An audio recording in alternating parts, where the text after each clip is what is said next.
Sir మొన్న air India విమానం అంటే దాదాపుగా 250 మంది చనిపోయారు సార్ ప్రయాణికులు. 314 మంది. హ్మ్.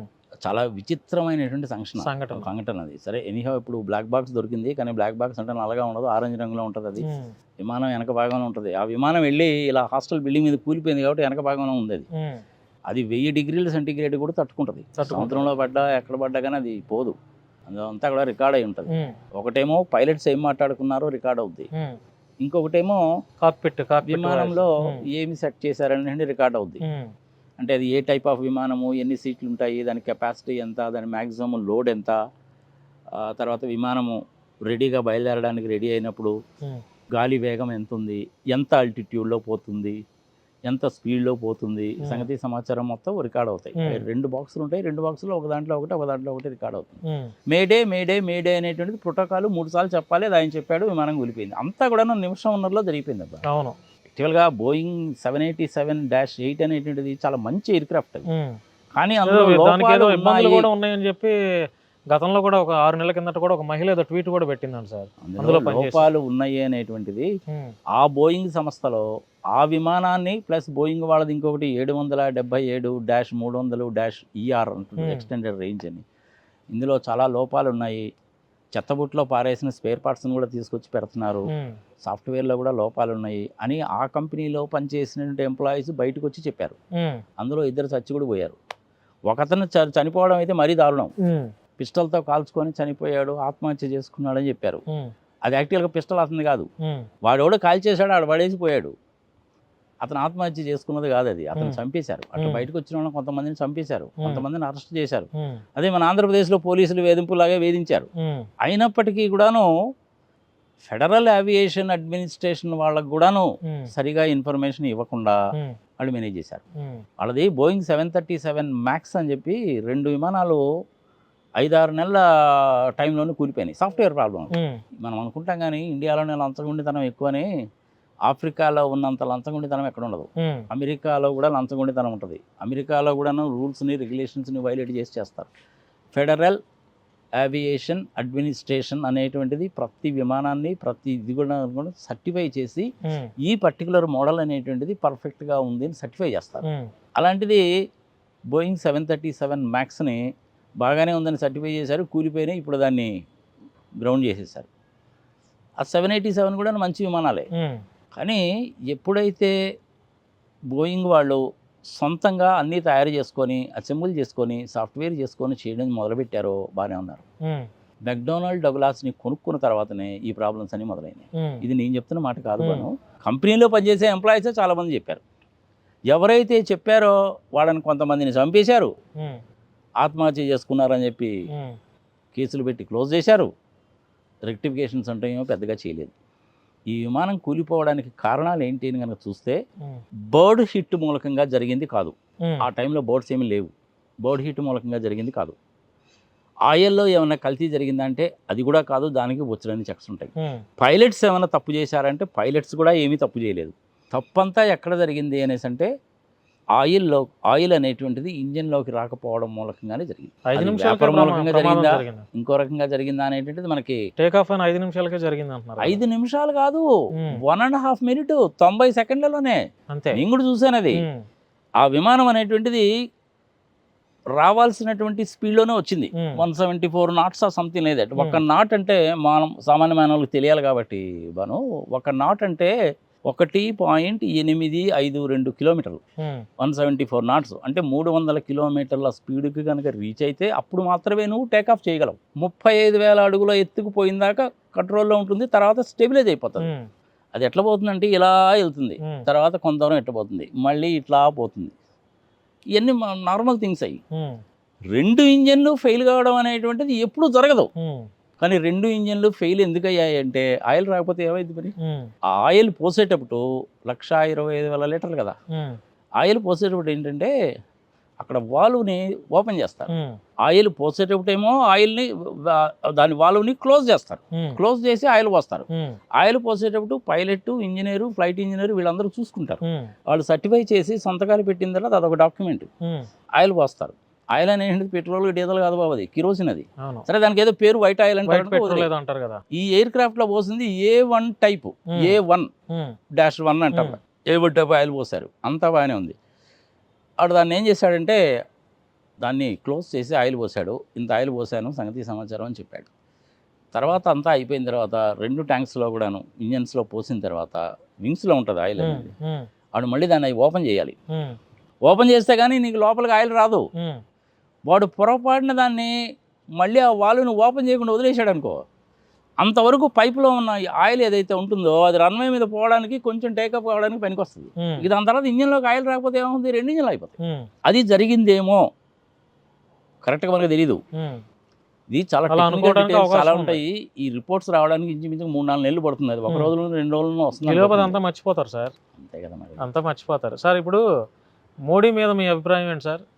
మోడీ పాలన ఎలా ఉందనుకుంటావు? అంటే చాలామంది అంటున్నటువంటి మాట ఏంటంటే మోడీ వచ్చాక ఇంకా మత గొడవలు ఎక్కువైపోయాయి, ఇది ఒక వాదన. మొట్టమొదటిసారి 2014లోకి అధికారంలోకి వచ్చినప్పుడు రామ మందిరం అని చెప్పారు. అధికారంలోకి వచ్చారు, రామ మందిరం పూర్తయిపోయింది. ఆయన బ్యాచిలర్ కాబట్టి ఒకడే చేయడానికి వీలు లేదని సుబ్రహ్మణ్య స్వామి గారు పెట్టిన తర్వాత ఆయన చేయకుండా వేరే వాళ్ళు ఉన్నప్పుడు చేశారు. మంచి పని అయిపోయింది ఇంక అంతటితోటి. రెండవసారి వచ్చారు. రెండవసారి వచ్చినప్పుడు నవంబర్ 8వ తారీఖు 2016లో డిమానిటైజేషన్ అని చెప్పి పెట్టాడు. 2014లో వచ్చేటప్పుడు ప్రధానంగా చెప్పినటువంటిది 2 విషయాలు. ఒకటి రామ మందిరం, రెండవది 90 లక్షల కోట్లు తీసుకొస్తాను. రామ మందిరం అయితే మన చేతిలో ఉండేది పూర్తయింది, 90 లక్షల కోట్లు తీసుకొస్తానని చెప్పాడు, తీసుకురాలేదు. తెలిసిందే కదా మనకి ఉన్నమాట.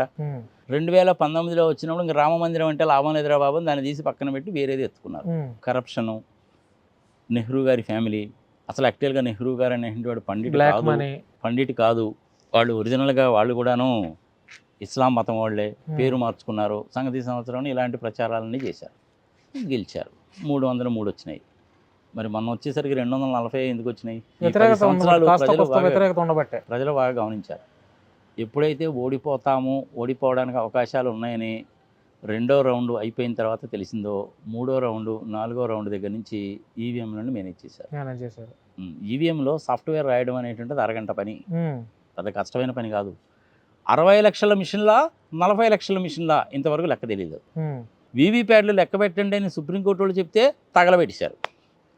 ఆ కమిషనరు బయటకు పోతూ చివరికి నేను హిమాలయాలకు వెళ్ళిపోతున్నాను పాప పరీక్షల కోసం అని చెప్పాడు. మహారాష్ట్ర ఎలక్షన్లో అదే జరిగింది, ఆంధ్రప్రదేశ్లో అదే జరిగింది, ఒరిస్సాలో అదే జరిగింది. ఈ ఎలక్షన్లు అంటే ఇలాగే జరుగుతుంది. ఈవీఎం మిషన్లు మంచివా అంటే ఈవీఎం మిషన్లు మంచివే. మన భారతదేశం లాంటి దేశంలో 97 కోట్ల మంది పోలింగ్లో పాల్గొంటున్న సందర్భంలో ఈ బ్యాలెట్ పేపర్స్ అనేటువంటిది ఓల్డ్ సిస్టమ్. ఈవీఎం మిషన్లు కనుక పర్ఫెక్ట్గా ఉంటే ఈవీఎం మిషన్లు వాడుకోవచ్చు. కానీ ప్రోగ్రాంలు ఇట్లా మ్యానిపులేట్ చేస్తే ఎట్లా? తప్పు కదా. అది ప్రజలకు కూడా నమ్మకం పోతుంది కదా సార్. ఈవీఎం పోయింది ఆల్రెడీ. మీకు ఒక్కసారి ఒక విషయం చూడుబాను, మన ఆంధ్రప్రదేశ్ సంగతే చెప్పుకుందాం. 2014లో 67 సీట్లు వచ్చినాయి, 40% ఓటింగు జగన్మోహన్ రెడ్డికి. అవును. 2019కి వచ్చేసరికి జగన్మోహన్ రెడ్డికి 151 వచ్చినాయి.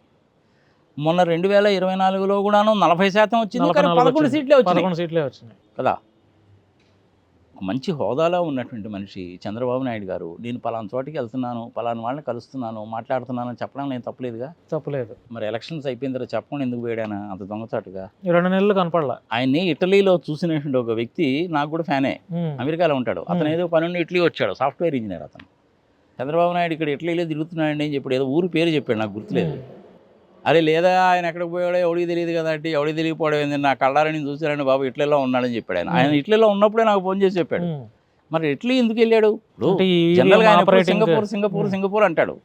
ఆ సింగపూర్లో ఈశ్వర్ అని ఆయనకు మంచి ఫ్రెండ్, వాడు పనికిమాలిన పనులు చేశాడని చెప్పి వాడిని అరెస్ట్ చేసి జైల్లో పెట్టారు. అతను నెంబర్ 2 యాక్చువల్గా. 1680 ఎకరాలు అతనికి భూమి ఇచ్చి రియల్ ఎస్టేట్ చేసుకోరా బాబు అని చెప్పారు ఆయనకి అమరావతిలో. అదొక పెద్ద స్కాము, తెలిసిందే, అయిపోయింది. మరి ఈయన ఇటలీ ఎందుకు వెళ్ళాడు చెప్పాలి కదా, చెప్పడం. దేనికి వెళ్ళాడు అంటే, ఈ సాఫ్ట్వేర్లలో రాసే వాళ్ళలో రెండు రకాల మనుషులు ఉంటారు. Ethical hackers, unethical hackers or criminal hackers అని ఉంటారు. ఈ క్రిమినల్ హ్యాకర్స్ అనే వాళ్ళు ఇట్లాంటి పనులు చేస్తారు. ఎథికల్ హ్యాకర్స్ అంటే, ఇప్పుడు సపోజ్ నేనే ఉన్నాను, నాకు కూడా సాఫ్ట్వేర్ గురించి తెలుసు, చార్టర్డ్ అకౌంటెంట్ని, నేను కూడాను చాలా కంపెనీస్కి కన్సల్టెంట్గా వర్క్ చేశాను, ఫ్రాడ్ ఇన్వెస్టిగేటర్ని, ఫారెన్సిక్ అకౌంటెంట్ని, so on and so forth. మళ్ళీ దాని గురించి చెప్తున్న సెలవు డబ్బా వేసుకున్నాడు అంటే ప్రజలకు తెలియాలి కాబట్టి నేను కూడాను అలాంటి సాఫ్ట్వేర్లు రాయగలను, అదే మీకు నాలెడ్జ్ ఉంది కానీ చేయకూడదు.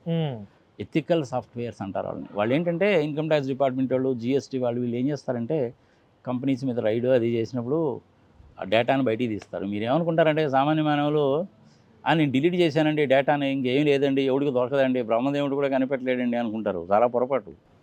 కంప్యూటర్లో నువ్వు ఒక్కసారి డేటా ఎంటర్ చేసావంటే ఆ కంప్యూటర్ని తగలబెడితే కానీ ఆ డేటా అందులో నుంచి పోదు. అంతే. ఇది ఫండమెంటల్ ప్రిన్సిపల్, గుర్తుపెట్టుకోండి. ఈ ఎథికల్ హ్యాకర్స్ ఏం చేస్తారంటే నేను దాచిపెట్టేసాను అనుకున్న డేటాను బయటికి తీసి చూస్తారు. ఇన్కమ్ ట్యాక్స్లో వాళ్ళు, జిఎస్టీ వాళ్ళు, డైరెక్టరేట్ ఆఫ్ రెవెన్యూ ఇంటెలిజెన్స్ వాళ్ళు, వీళ్ళందరూ అదే చేస్తుంటారు. నేను కూడా టీమ్స్లో వర్క్ చేస్తుంటాను. అట్లనే 60 లక్షల మిషన్లా 40 లక్షల మిషన్లా ఎలక్షన్ కమిషనే లెక్క చెప్పాలా. ఈవీఎంలు మ్యానిపులేట్ చేశారని ఎంతమంది అడుగుతున్నారండి, మీరు దాని సంగతి చేయాల్సండి, సమాధానం లేదు. స్టాటిస్టికల్ ఇన్ఫర్మేషన్తో సహా చెప్పారు, అయినా సమాధానం లేదు.